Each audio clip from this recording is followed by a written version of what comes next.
April 14, 1945, 0612 a.m.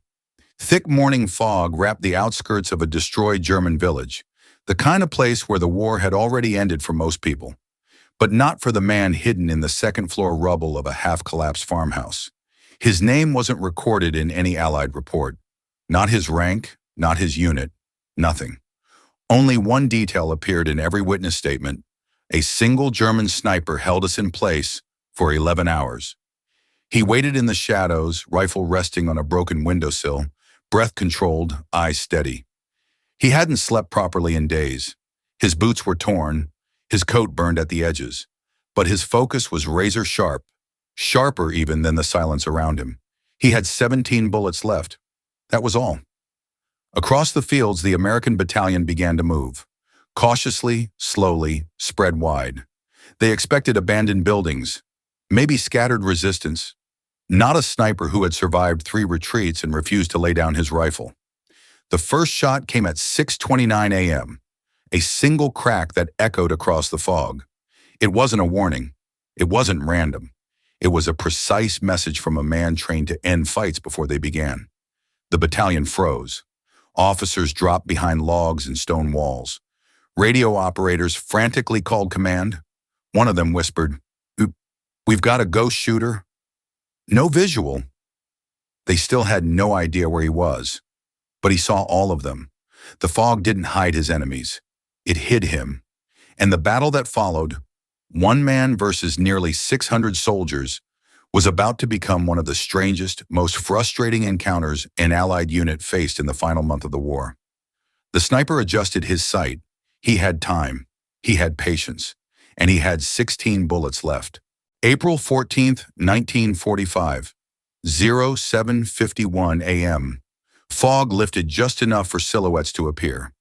American scouts attempted to push forward again. Slow, careful, every step measured. The sniper waited until they were exactly at the point he wanted, a shallow dip in the earth that forced the whole line to angle slightly left. He exhaled slowly. Crack. A single shot dropped the lead scout instantly, yet no one saw the muzzle flash. The shot seemed to appear out of nowhere. Soldiers dove behind tree stumps and broken carts. One shouted, "Where the hell is he?" Another answered, "He's moving. He has to be moving." But he wasn't. He stayed perfectly still. The battalion sent 2 flanking squads to circle wide. Smart move, normally. But the sniper had studied this terrain for months. He'd lived here before the war swallowed everything. He knew where men would hide, where they'd step, where a helmet would rise just enough to be visible. Crack. Second flanker down. Crack. Third flanker wounded. Nobody returned fire.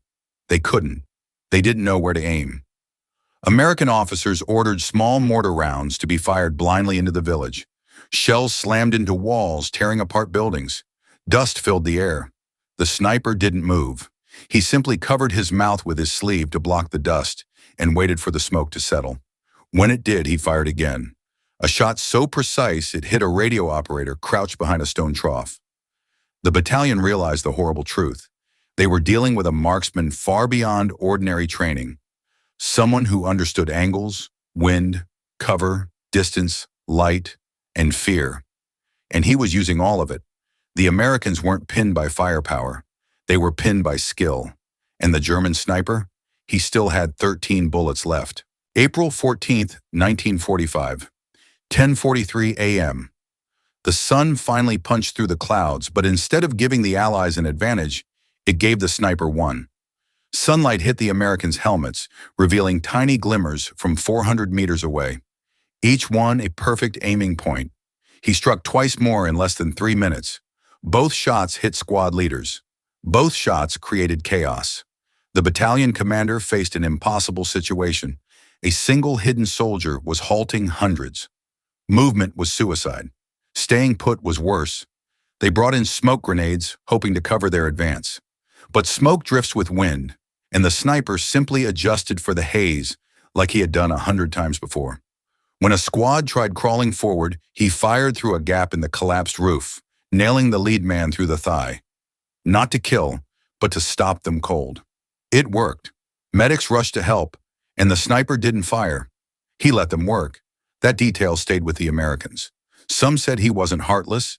Others said he simply saved his bullets for soldiers who were still fighting. Either way, he was making decisions. Smart ones. Mortar teams were called in again. This time, heavier shells. The earth shook. Buildings collapsed. Glass shattered. But the sniper didn't climb down. He dug deeper into his corner, pulled a board across his back, and let the world crumble around him. When the artillery stopped, Americans advanced cautiously. A helmet peeked above rubble. Crack. Another man fell. The battalion retreated again, for the third time that morning. And above them, hidden in dust and firelight, the sniper remained exactly where he had been for almost 5 hours. He checked his pouch. 10 bullets left. The battle was far from over. April 14th, 1945, 2:18 p.m. The Americans grew desperate. They believed he was alone, but not ordinary. Possibly a trained Scharfschütze, a type of German sniper known for extreme discipline. They tried a bold move. 2 squads would rush the left flank, another would charge the right, while a heavy MG team poured suppressing fire on the windows.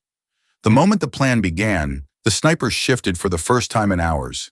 Not far, just a single crawling motion to the adjacent beam. It gave him a new angle. The first charging group didn't see him. He hit the lead man in the shoulder, causing the assault to collapse immediately. The second squad got closer, almost within grenade range. He fired 2 shots and quick, deliberate. Both hit legs, not chests. He wanted them alive, to slow the others. The MG crew opened fire, rounds ripping the second floor apart. Chunks of wood exploded into dust. For the first time, the sniper slid backwards, dropping down into a stairwell, pocket behind the wall. The Americans thought he was dead. They pushed forward with renewed confidence. That's when the sniper reappeared. Not at the window, but 30 feet to the right, through a new hole created by artillery. He fired 3 shots in rapid succession. Each hit its mark. The left flank broke instantly. 9 hours into the fight, the battalion commander finally understood. This wasn't a demon or a ghost. This was a soldier determined to delay them for as long as his last bullet allowed. But why? That answer came only much later. For now, he reloaded again. 7 bullets left. April 14th, 1945. 5:27 p.m. The battle dragged into its 11th hour. The Americans had surrounded the building completely. No more flanking, no more creeping forward. They were done risking lives. A loudspeaker was brought in. "German soldier, surrender and you will not be harmed."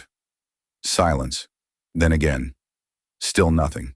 The sniper stayed absolutely still, watching from behind a broken beam, eyes unblinking. They fired warning shots. No reaction. Smoke grenades were thrown inside. The interior filled with choking haze. No return fire. A squad finally stormed in, weapons raised, kicking aside charred boards and crumbling tiles. They found him sitting against the far wall, rifle across his lap, eyes half open, dead. He hadn't been killed by gunfire. He had bled out slowly from shrapnel embedded in his lower side, likely from the first mortar strike hours earlier. He kept fighting while dying. Next to him were 7 remaining bullets, lined neatly in a small cloth pouch. He never intended to kill endlessly. He intended to delay. Behind the building, Americans discovered why. A small group of German civilians, women, elderly men, and 2 children, hidden in the cellar. He had protected them with 17 bullets and 11 hours of absolute discipline. The Americans lowered their heads. Some removed their helmets. No one celebrated. Reports filed that evening didn't name him, didn't credit him, didn't memorialize him. They simply wrote, "A lone German sniper held the battalion for 11 hours. Reason unknown." But the soldiers who were there never forgot the man who fought not for victory, but for the time to save lives behind him.